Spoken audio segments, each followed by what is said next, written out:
here is what is going on in the lending market right now. So when we look at I'm only speaking to private lending community. I'm not speaking traditional mortgages, right? Because everybody wants to talk traditional mortgages and rates going up. I'm talking about the private community. And so at the top of the private community is your sovereign wealth and your insurance money.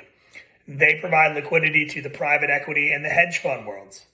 Those hedge funds and private equity companies, they run a leveraged finance, meaning they have a capital stack derived of equity and debt. And they blend those two together to get a cost of capital.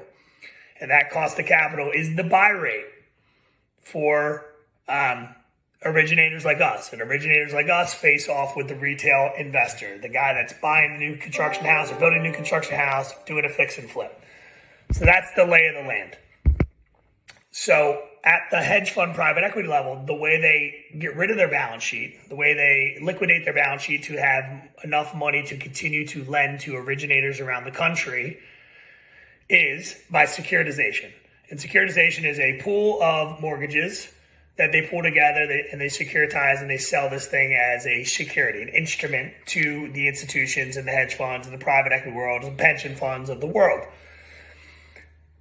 Rates have been so historically low that when you get an inflation print up in the 8s, an interest rate environment that's rising, and rates for this paper were lower than what those were, commensurate with, what happens is there's no demand. The asset managers say, okay, I'll buy stocks and bonds. I'll buy commercial real estate. I'll buy alternative investments. I'll do fixed income. I'll do commodities. I'll do energy, right? Versus I'm going to do RMBS, which is residential, basically mortgages and a securitization. And so there's no demand at the current coupon rate. So what happens is the private equity companies and the hedge funds, they can't get rid of their balance sheet. So they have capacity issues, meaning they can't buy any more loans from the originator, us.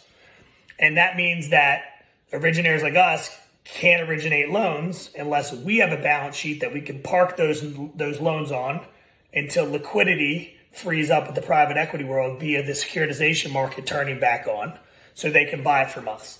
And so that process of lack of securitization at the private equity company, hedge fund level means that originators can't sell their notes to clear their balance sheets, which is also derived of equity and debt blended together to lend to the street level, the retail investor.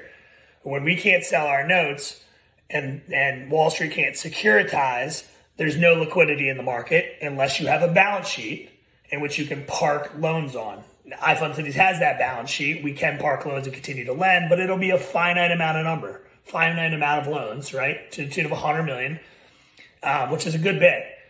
And most of the other lenders don't even have that ability. And so that's the liquidity crisis that's happening in the market that's causing delays in closings, lenders to disappear, brokers who can't get deals done because the originator is not going to honor their pipeline with the broker. They're going to honor their current customers before they take on new customers via a broker.